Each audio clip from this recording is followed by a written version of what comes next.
I'm really happy to be here and happy that you're here, most importantly, to talk a little bit about the national popular vote. Amanda mentioned that I was the Senate sponsor of the bill. I'm sure you know that it successfully passed the legislature. Governor Polis signed it back in April. And so it is the law of the state of Colorado now. I'm very proud of that. I support it 110%. I'm helping out the Yes on National Popular Vote campaign as well. I really believe in this policy, and I think that it's a good policy going forward. I hope enough states ultimately adopt it so we can have a real national popular vote for the President of the United States. So I am representing Eastern Boulder County. I've represented that area for the last 7 years. And since I've been elected in 2012, I've had a really good chance to kind of be in the middle of a lot of our process and see a lot of things up front. And I see that there's some good things about our system. I also see that there's things that can be changed and can be improved a great deal. I will go into all of them today. One of them, though, is I think our campaign finance system is terrible. It needs to be fixed. It leads to cynicism. It leads to people thinking that their voice is not being heard. The same goes for extreme partisan gerrymandering. Same thing. And also I think the same thing goes for the way that we elect our president now. The way that we elect our president through the current way that our electoral votes are allocated under the current system leaves out a lot of voices. And people know this. If you're in a state, the majority of the states here in the country, last election it was about 38 states where there weren't swing states. People know that their vote really doesn't matter. And turnout reflects that. Turnout in those 38 states was about 10 to 15% lower than turnout in swing states. If you're a Republican in California or a Democrat in Mississippi, you know that your vote for president doesn't matter. But even in the swing states, if you happen to vote for the person that doesn't win the winner-take-all system, like last time here in Colorado, if you voted for someone other than Hillary Clinton, your vote was one of the 1 million plus votes that was just thrown out. Because the majority of the people in the winner-take-all system control, and that's where the electoral votes went towards, was that candidate, Hillary Clinton. So when you have a system like that where millions of votes, in fact the majority of votes are basically being thrown out, they don't matter regardless, then that's a problem. And that's the system that we have right now, and that's exactly what the national popular vote will remedy. It's pretty simple. The winner of the most votes wins. We should recognize that because that's what every other election is here in the state of Colorado and across the country. Whoever wins the most vote wins. The runner-up doesn't win. And that's why I know a lot of people are on the same page, think the national popular vote is so important. Now I know that this talk is supposed to discuss some of the myths of the national popular vote, and after I'm done talking about a couple of them, I'm happy to turn it over for any Q&A or any questions people have of what they've heard. Happy to talk about that. I know that the next speaker is similarly able to talk about those things. But I'll tell you the two that I've heard the most and why they're so easily rebuttable. Number one, what I hear is people saying, well, you know, the founders really knew what they were doing. They were smart, at least smarter than you, and they set up the system for a reason.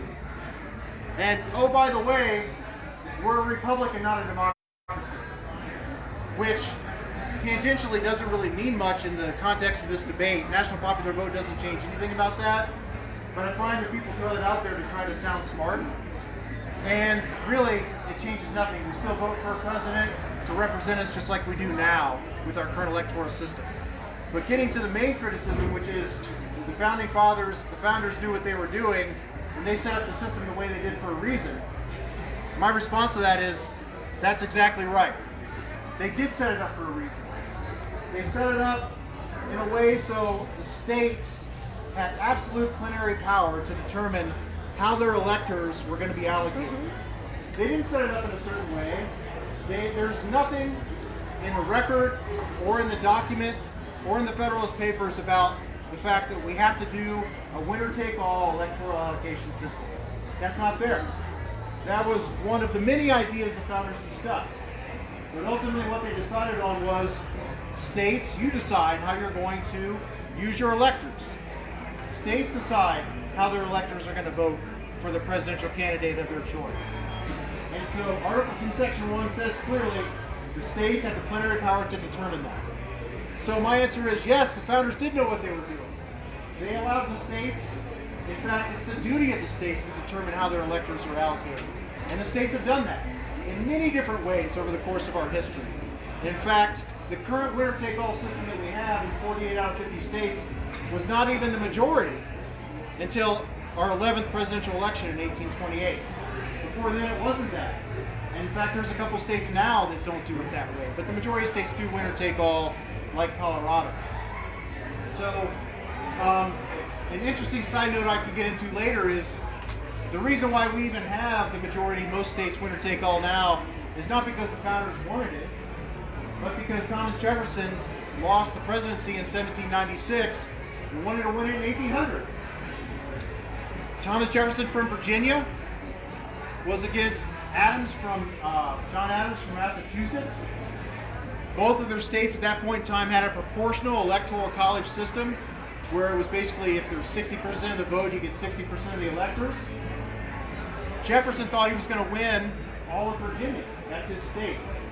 He lost one electoral vote in 1796. He lost the presidency by 3.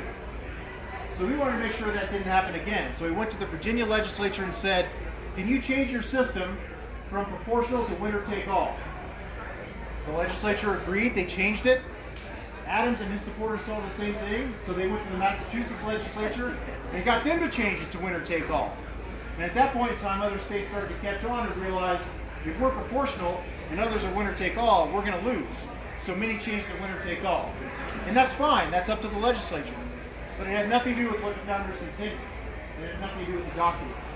So the national popular vote in the bill that we passed said simply that our 9 electors in the state of Colorado are going to go towards the candidate that wins the most votes nationwide. And that's it. It's very straightforward, completely within the document, completely within what the founders intended when they put that there. The second thing I hear a lot of times is that our current system of allocating electors, the winner-take-all system, protects small states. And people are afraid that the large states are going to swamp the small states and impose their will on the small states. Well, to that, I usually ask a question, which is, how do you think the current system is protecting small states now? And I hope your answer is going to be, it really isn't.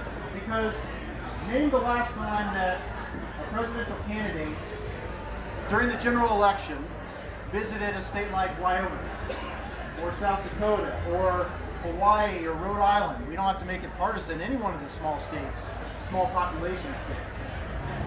Mitt Romney visited Utah once, and that's because he lives there. But other than that, they don't pay attention to the small states now, as it is. That's because it's not about big states versus small states under our current winner-take-all system. It's about swing states versus non-swing states. In 2016, there were about a dozen swing states, meaning states that were considered to be toss-ups or close thereto, where either candidate could win. New Hampshire was the only small state that was considered a toss-up, so it got some attention. But the other small states did not. That's the same for many big states. Texas did not, California did not, New York did not. It has nothing to do with partisanship.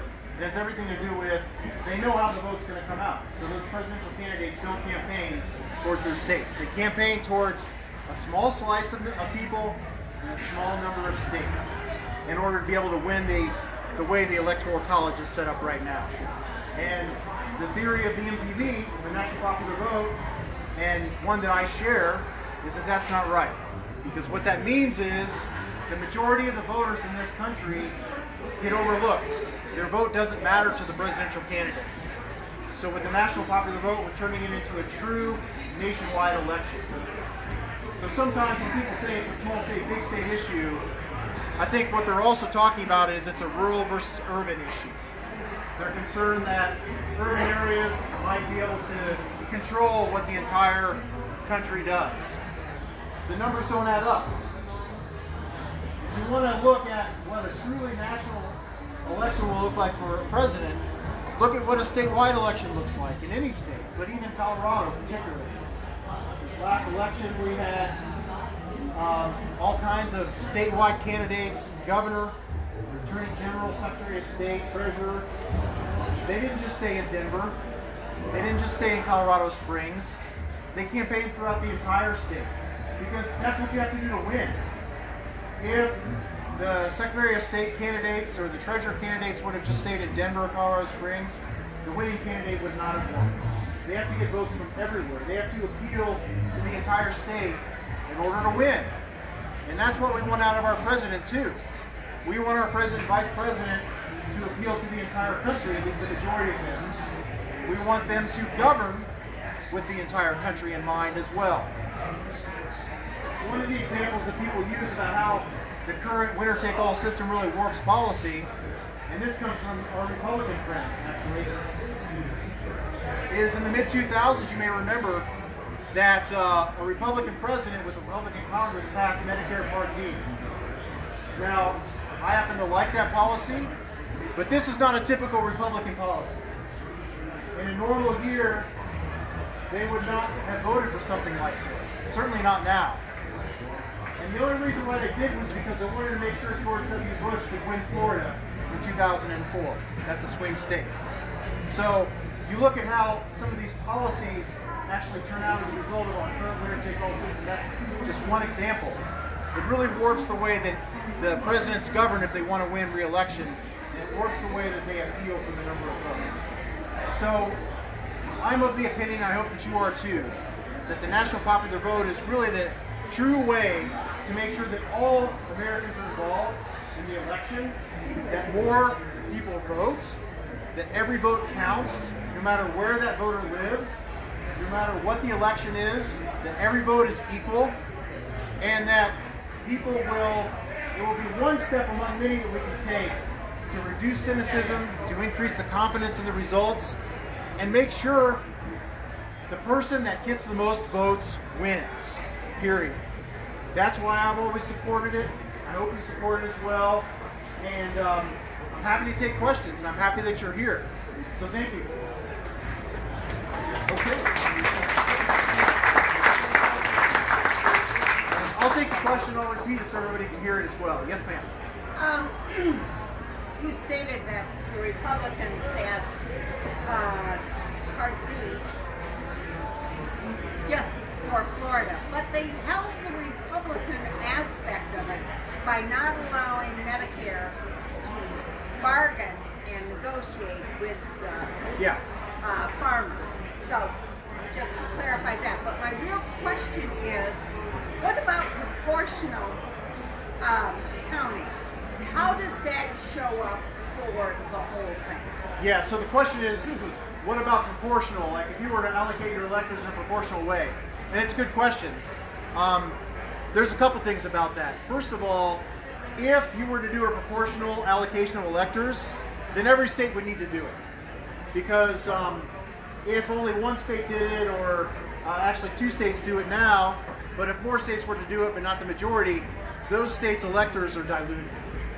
Actually, that question did go before the voters here in Colorado in 2004.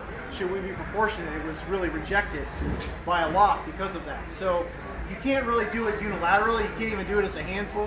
You would have to have all the states do it, I think, in order for it to really be effective.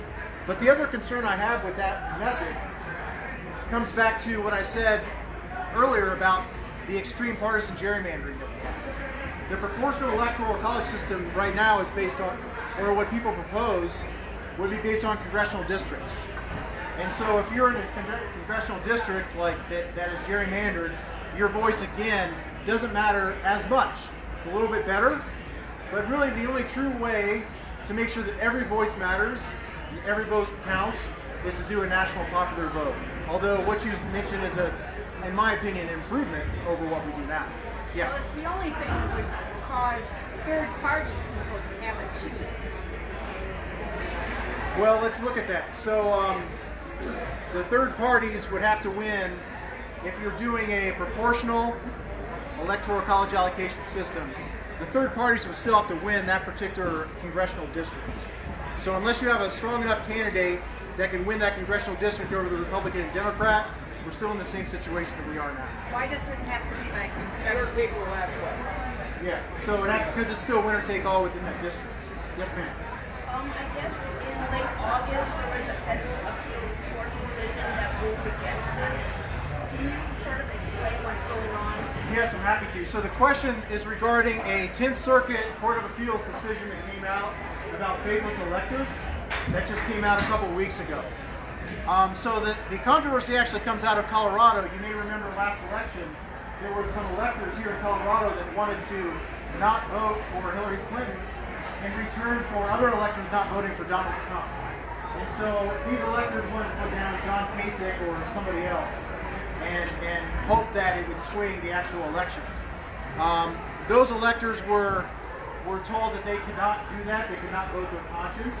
They had to vote for Hillary Clinton here in Colorado, and so they took that to court and said that that was a violation of the First Amendment rights. Long story short, the decision that came out is a decision that works the same regardless of how your electoral votes are allocated. Assuming the decision stands, which it may be appealed to the Supreme Court, they may take it, so it's not the end of the road. Assuming it stands, all it means is that you can't threaten an elector to vote a certain way. They can still vote their conscience if they want. So that applies to the current system just as it applies to the national popular vote. What it really means, practically speaking, is however you select your electors, you got to make sure you do a good job of selecting your electors. Make sure you're going to select somebody that's going to say, yes, I'm going to vote this certain way, and they pledge to do that, and that's what their intent is to do. That's the practical effect of that decision. It doesn't go against the national popular vote, even though some opponents have painted it that way. It just it affects our system regardless if it's the national popular vote or the current winner take all system. Yes. The question is who chooses electors, and the answer is here in Colorado right now, the parties choose their electors. And so the Democratic Party, for example, chooses a slate of 9 electors that, should the Democrat win the presidency popular vote here, the winner take all, then those Democratic electors then become those that cast electoral votes. Same goes for the Republican Party. So that's how they're selected right now. Yes. Comment on the argument we hear from our opponents that if we have NPD, California and New York will decide the election. Yeah. It's absurd, but tell me anything. Yeah, the question is about the talking point, which is a good talking point, but totally incorrect, about how if we go to a national popular vote, California and New York will determine the election.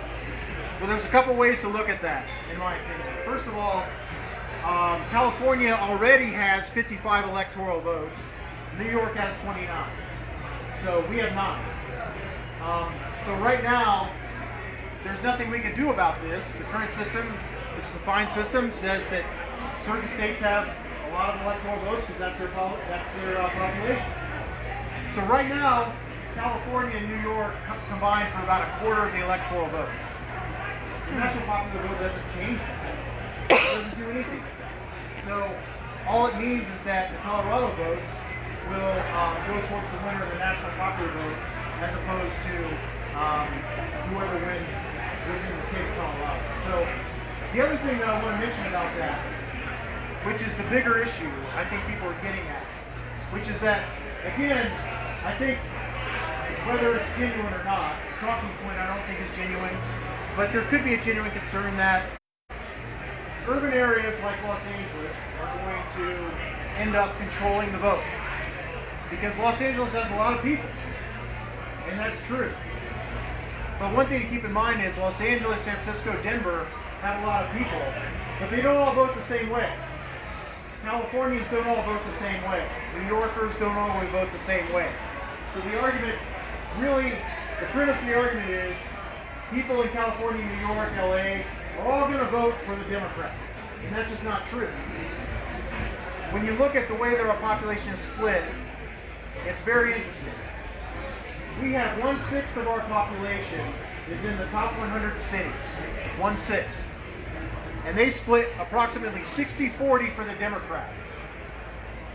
we have 1/6 of our population that also lives in the rural areas.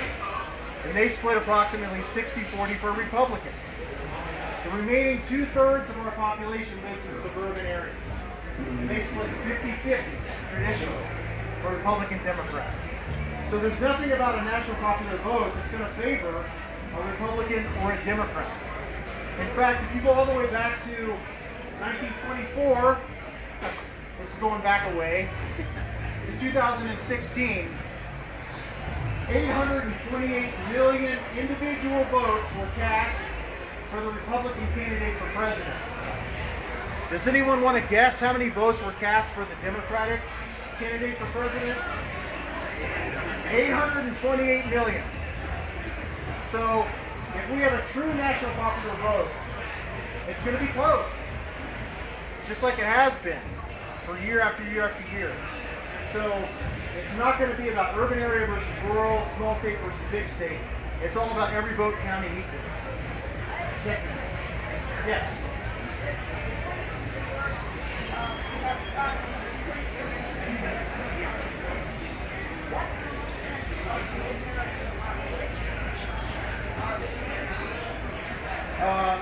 So the question is, California has and New York has approximately 1/4 of the electoral votes.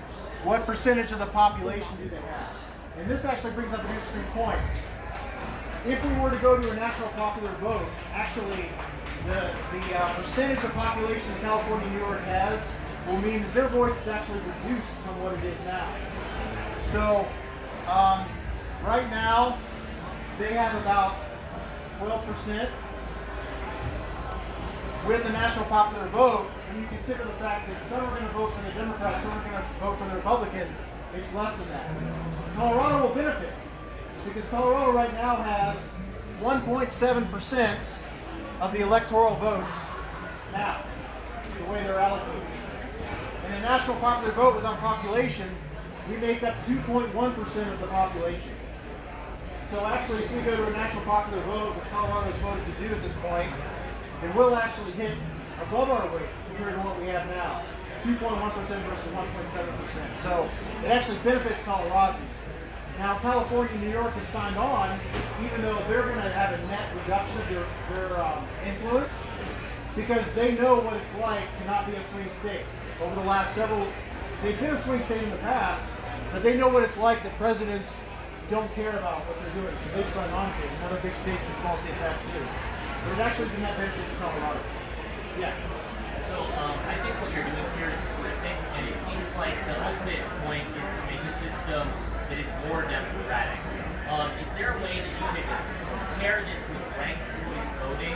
And just to explain that to people who don't know what ranked choice voting is, basically it means that you get to list your preference of candidates. And if the candidate you like best doesn't win, then your vote goes to the second candidate on that list. And what that does is not only does it make sure that you get to vote, but if your candidate doesn't win, then your preference is more accurate. Signal to Senator Foote that he has about 5 more minutes. Would we just signal? Yes, so if you can just catch his attention, or at least tell Amanda since she's over there. Yeah, I think he spoke pretty loudly about that, but I'll still kind of repeat the premise of it, which is that, is there a way to combine the national popular vote with ranked choice voting? And so the short answer is yes, you could do it. The Constitution gives the states plenary authority to do that if they wanted to. The National Popular Vote Compact is premised on enough states signing on to the same system so they all give their electoral votes to win a national popular vote. So you'd have a long way to go to convince enough states with 270 electoral votes to adopt that. But theoretically, yes, you could. It certainly would be a constitutional way to do it. I support ranked choice voting on the local level. I voted for that before as we kind of debated it. And so I feel a little more comfortable if the localities experiment with it and see how it works before supporting it on a statewide or national level. But in some time, assuming we have a national popular vote, states could theoretically do that if they wanted to. So maybe we think we have time for one more, and then I know you have Sure. to kind of scoot. Yes, question. Okay, this will be brief. voted for this, and how many does it take to pass? Yes. National. The question is how many states have voted for it and how much does it take for it to go into effect? Right now there's been 13 states that have adopted the national popular vote. Colorado is one of them. And they comprise, I think, 189 electoral votes. You need 270 in order to win the presidency. So enough states have to sign on in order to equal 270 electoral votes. So as you can probably imagine, there's a large combination of states that can make that happen. If Texas were to sign on, then that would be 29 votes, right? But you know, if you have smaller states sign on, you have to do 3 or 4 or 5 at a time. So it does not take effect until enough states with 270 votes sign on. That looks like it's probably not going to happen for the 2020 elections. And that's okay, you know, because that's just the way it goes. But certainly it could happen by 2024, assuming that we continue to convince other states to do it, and also importantly, assuming that we support the national popular vote, which is coming up on the 2020 ballot, into a ballot near you. It's going to be a ballot question about whether or not we should keep this within Colorado law. I hope that you will say yes, that it should stay in Colorado law. And the campaign that we wage here is going to really determine how likely it is other states will adopt it. So Colorado, once again, is going to be a real model and a bellwether about whether or not this can catch on in other states. We were the 11th, I believe, to sign on, so we weren't the first. But I really hope other states will take this model and also agree that every vote in every state should be equal. So, thank you. Any final? Thank you so much. All right. I'm sorry I have to scoot off to something else. It's been a pleasure to be in front of you. And of course, if you have questions, feel free to get back in touch. So, thank you. All right. Thank you for bearing with us on the sound. We're doing the best we can. You can hear slightly better from this side, so don't feel bad if you want to cozy in and make some new friends. But without further ado, I want to introduce Ruth Stemler from the League of Women Voters of Colorado to introduce our next speaker. Thank you. My name is Ruth Stemler. My name is Ruth Stetler. And I am the president of the League of Women Voters. She's the president of the league. And we are glad to be here tonight with common cause. It is my job to tell you that the League of Women Voters has supported national popular vote for 49 years. So it's about time we get this done and we get it permanent in Colorado. We thought we had it done, now we got to do some more.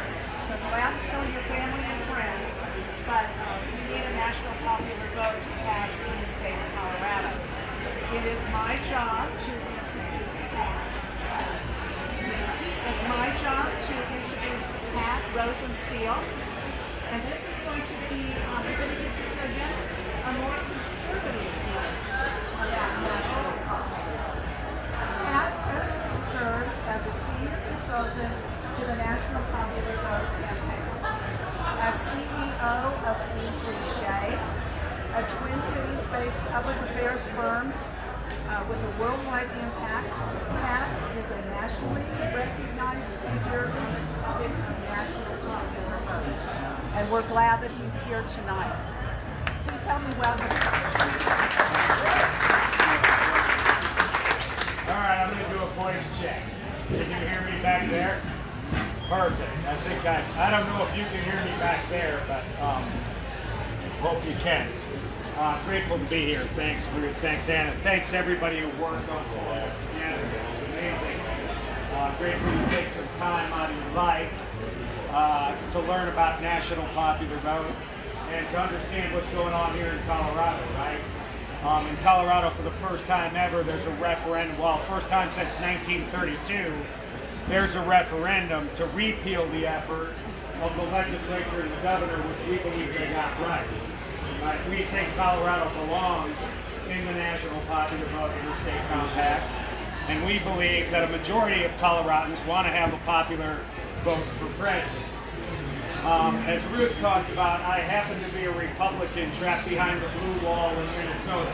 Okay, so I bring a little bit different perspective to national popular vote. The reason I'm a proponent is because I can't think of a single redeeming quality to the current system. I actually believe that the way we elect the leader of the free world, when the candidate with the most votes is not elected President of the United States, it creates very real crises for democracy and for the body politic. Now, divergent elections are a serious problem because what happens when the candidate with the most votes wins is almost nobody can live with the result, right? That is a very real problem, and I'm telling you that as a supporter of President Bush, who had a divergent election, and somebody who worked with him when he was President of the United States on this domestic policy agenda.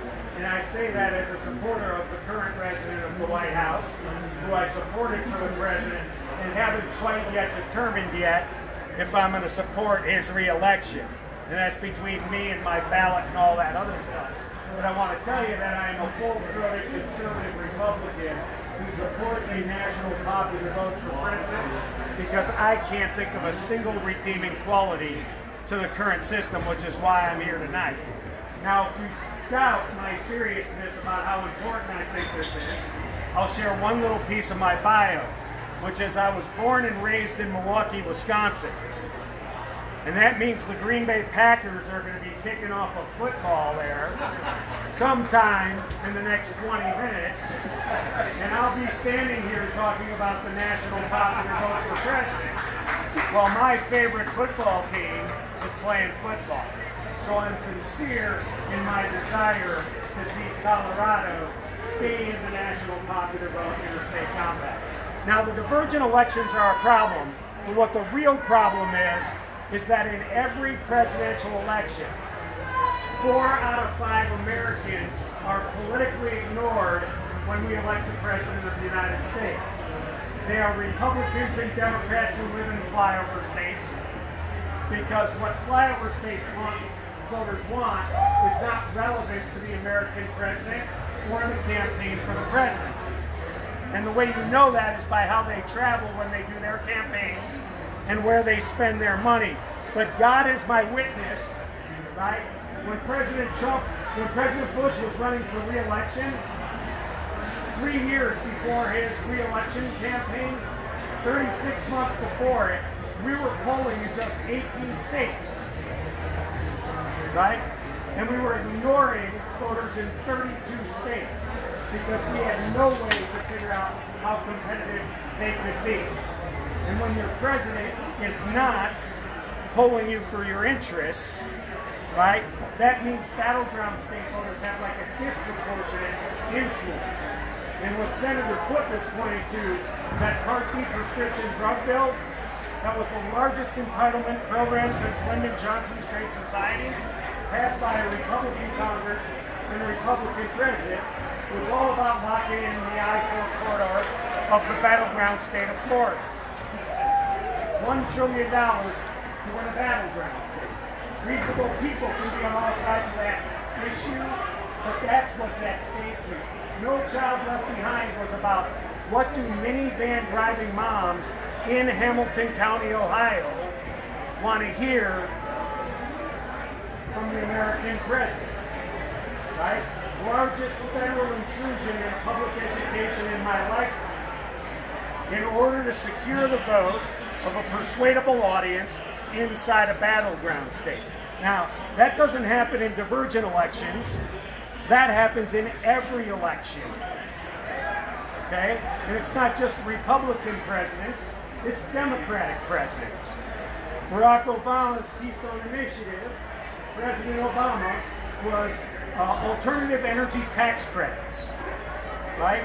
The battleground state of Ohio got $400 million in alternative energy tax credits, 4 times more than any other state, and it's not a wind or a solar state. Why? Because American presidents get transactional with battleground state voters, and when you're a battleground state voter, that might be okay.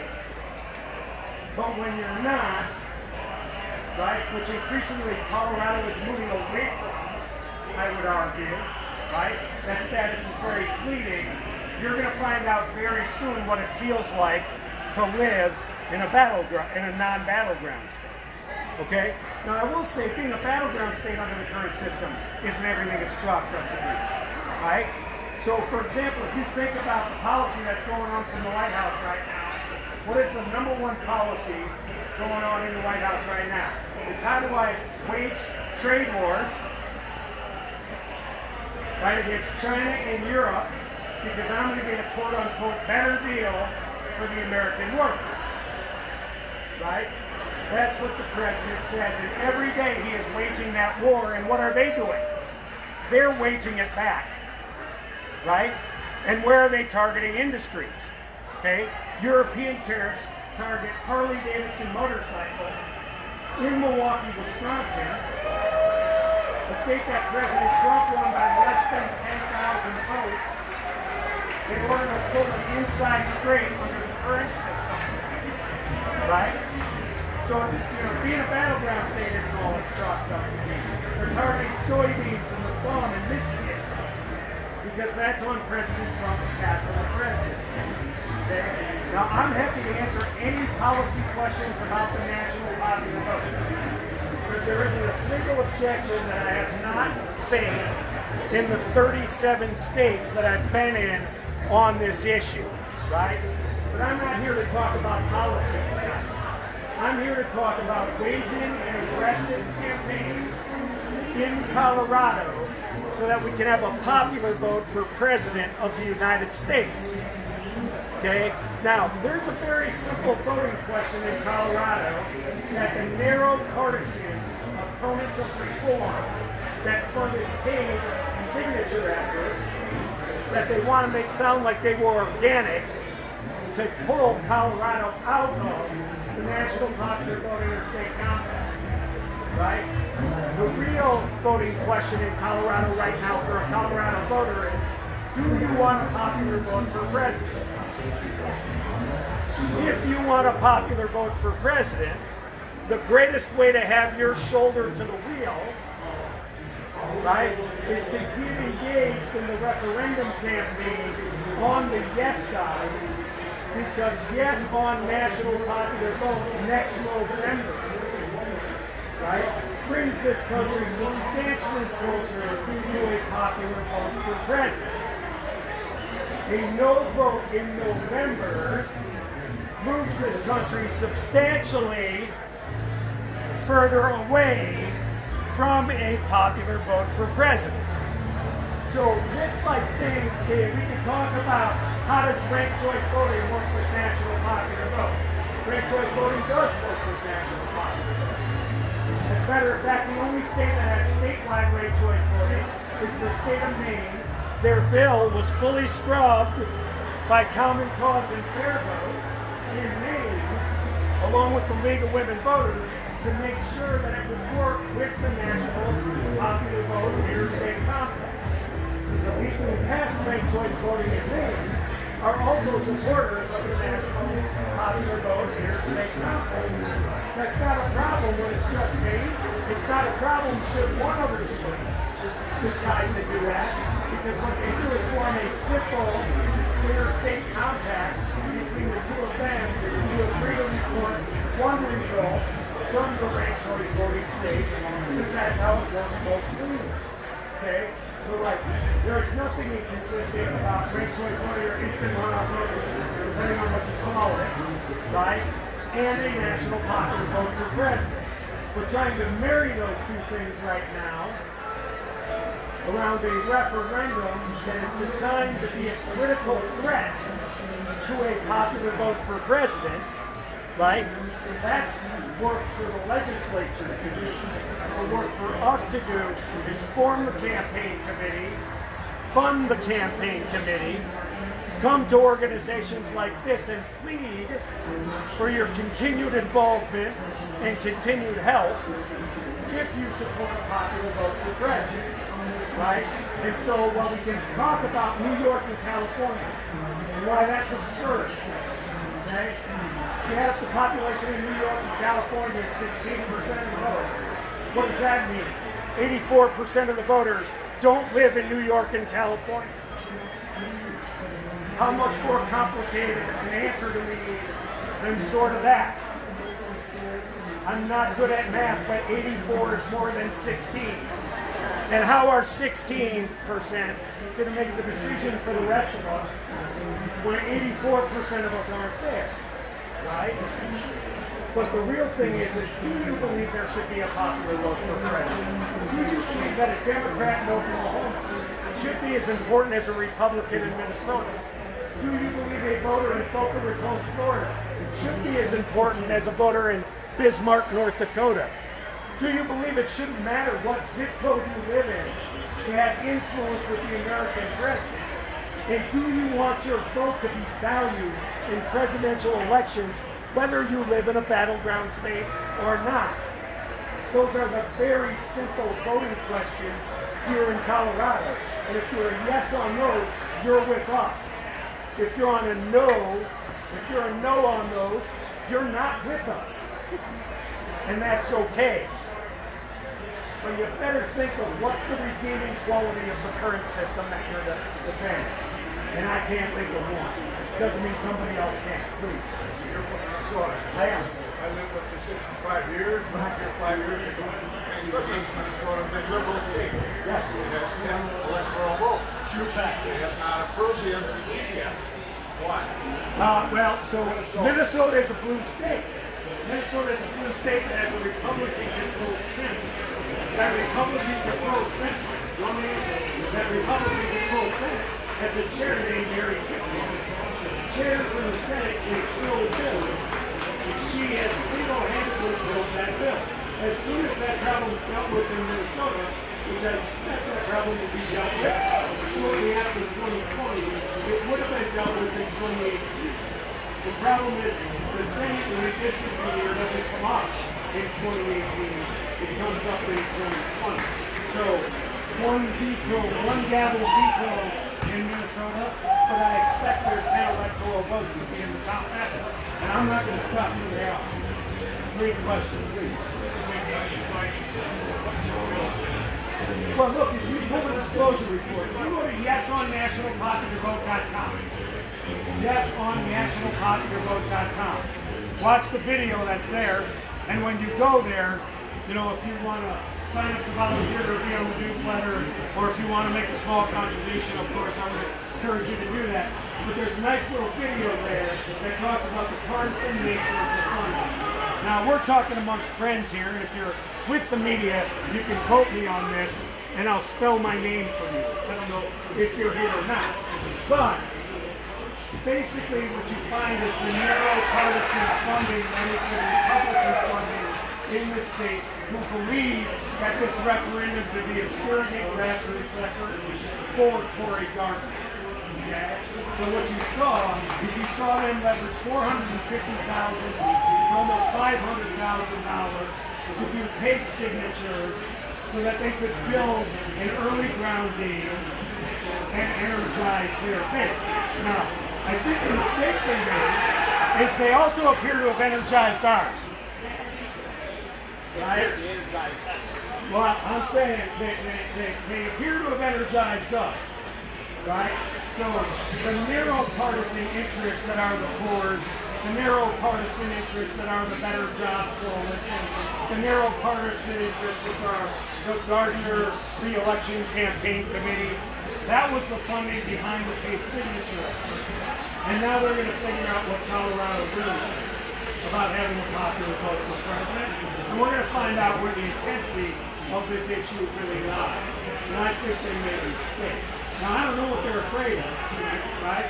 I'm a conservative Republican who's not afraid of my ideas, and I'm not afraid of the people. You know what I mean? I figure if we have a national popular vote for president, my progressive friends can have a conversation about what's really important to them. My conservative friends, right, can have a conversation about what's really important to them. We can talk to the independents, the libertarians, the grassroots parties, you know, maybe the weed smokers, you know. You can talk to everybody No, but I'm just saying you can talk to everybody who should have a stake in American democracy. Whoever wins should win. I'm not afraid of that. I'm not quite sure why they are. I'm going to go with his hand was up first. I agree with you that there's no reason why. However, most of these statements are public friends. So is that Well, first of all, I don't think. Oh, here's the question. He agrees there isn't a single redeeming quality of the current system. He asked me what I would tell my Republican friends when they tell me the redeeming part of the current system is it helps us win. I disagree with the premise. I don't think it helps us win. I think being afraid of the people and sort of figuring out where your values align with American voters is how you win and build majority political movements in America. It's what I spent my early life doing, so I would vehemently disagree with the premise. Now, I can tell you that I've done that effectively to the point where endorsers of the National Popular Vote Interstate Compact include Newt Gingrich and Howard Dean. Going to another single election reform issue,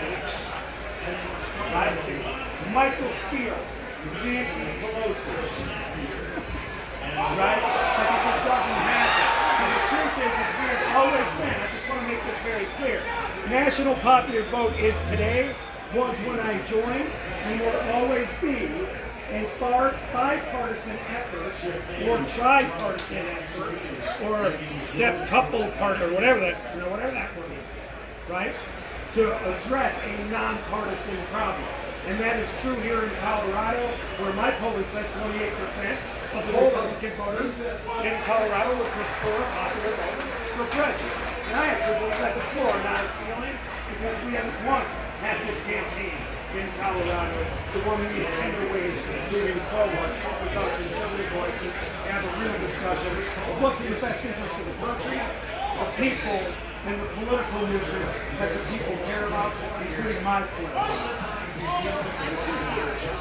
So the people who are against the national popular vote put the referendum on the ballot and are hoping everybody's going to vote no? Because Question is, yes, great question, really important. The answer to her question, she says, she's confused. The opponents of the referendum put the referendum on the ballot so that Coloradans would vote no to repeal or overturn the legislature. That is exactly what they did. The opponents of the referendum, that's not what they told you they did. If you look at the video and play the tape, many of their paid signature gatherers were telling progressive people at progressive events, sign here and you can have a national popular vote for president. Okay? Not illegal, so don't even talk to me about legal. The threshold for me doing is it has to be illegal. It's clearly unethical, and I've alerted the news media nationally and in Colorado. And I have captured all the evidence that can create television ads, right? And I've done everything that I can possibly do with the information it takes. But the truth is, I bet you a third of the 226,000 people who signed the petition believe they were signing a petition to have a national popular vote for president. Okay? Now, hey, if it's not illegal, all is fair in love and war. But you better be careful because you're close to fair. Right? Yes on National Popular Vote is the campaign committee. I am yes on National Popular Vote until we make a decision on our Colorado-based consultant who knows how to prosecute initiative and referendum efforts. Right? We currently are invested in coalition building and grassroots efforts, right? With Senator Foote, with Sylvia Bernstein, who some of you might know. I gotta say thanks to Linda Soro, who's done a bunch of great stuff for us, you know, on the ground as volunteers. Ruth and Jesse and Beth and their team, unbelievable. On the week that the signatures were filed, you know, we've been in this game since it became serious. We believed it was important to get the League of Women Voters in the first chair because while they're narrow partisan interests, we would have zero interest in putting voters ahead of parties, right? We are nonpartisan reformers who believe we should do what is in the best interest of American politics, and that we can all set down our jerseys to do what's right. And I can't think of any better brand to have led our effort when they dropped their partisan hack signatures, right? I can't think of any brand better to have the opposite than the League of Women Voters, and they performed incredibly. Common Cause has been working with us at the legislature and has been working with us on this referendum campaign, helping us think through the strategy, introducing us to the people we need to meet. We're in that phase right now where our activists will go anywhere in this state to educate anybody about the opportunity that this referendum offers the proponents of a popular vote for president. I'm going to be honest with you. As the senior consultant for National Popular Vote, this was an unwanted opportunity. We were not involved when they were doing their signature gathering because we did not want to create any oxygen for the opponents. But I can tell you, as soon as it became clear that they were going to reach their numbers, right, it is nothing but an opportunity for us to advance our cause to have a popular vote for president. And so if you agree with us, I hope you'll sign it.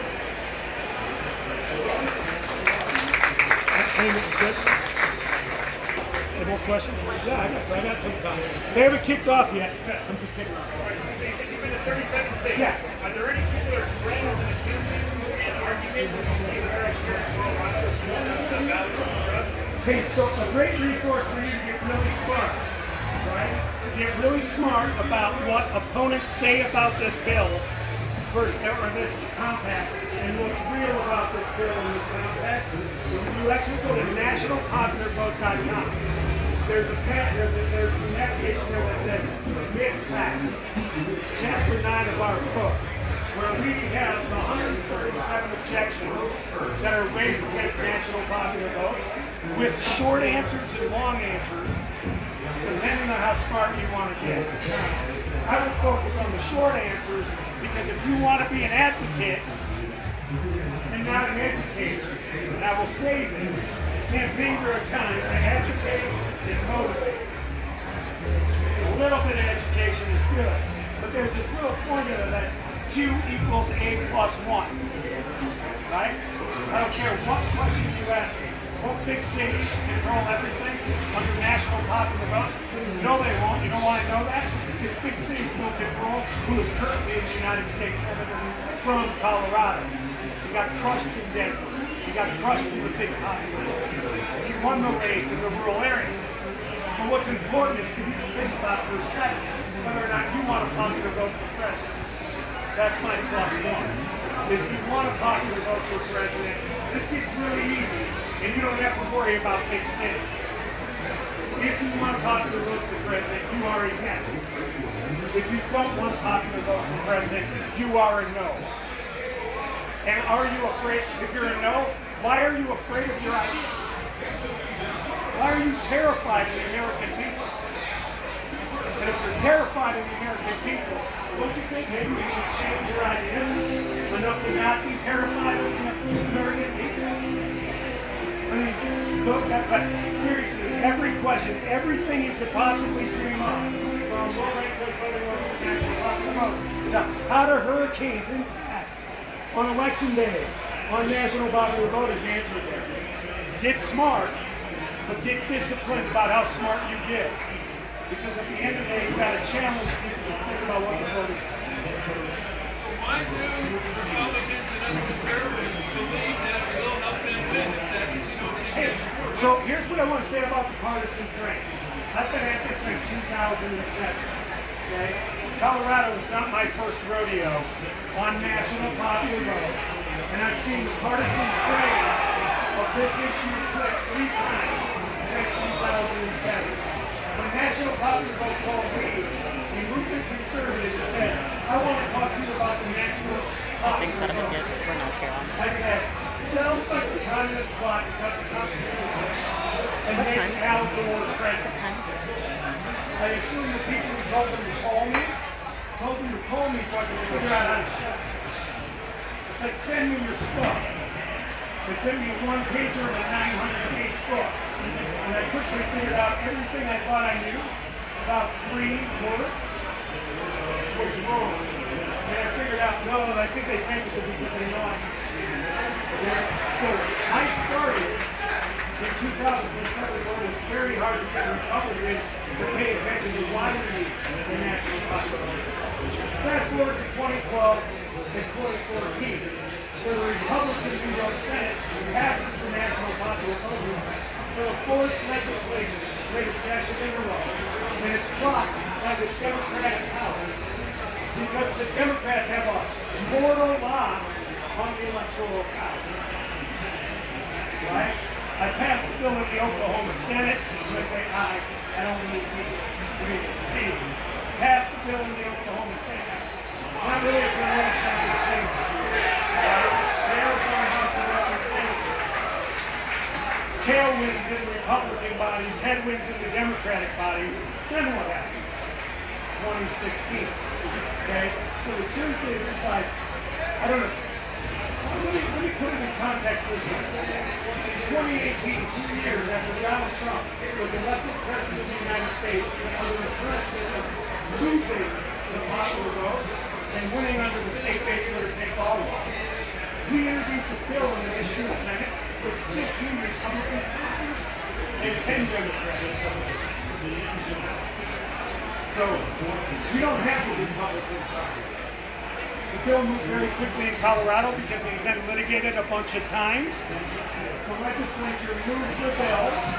Not a single Republican vote for the bill.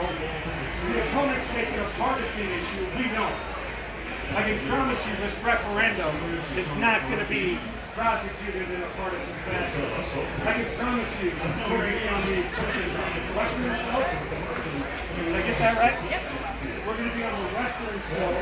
We're going to be in Pueblo. We're going to be everywhere having conversations with Republicans, Democrats, and Independents. And we're going to challenge them about whether they can find a redeeming quality of the current system. Why they think this system is better for them, short and long term. And we're going to persuade every notion they have, Republican, Democrats. But we are very effective at getting Republican support when we try. All right, so we're going to sort of wrap up, but we're going to hang out for a while. That way if you're having trouble hearing, we can have those smaller conversations. But, can I say one more thing? Can I say yes on nationalpopularvote.com one more time?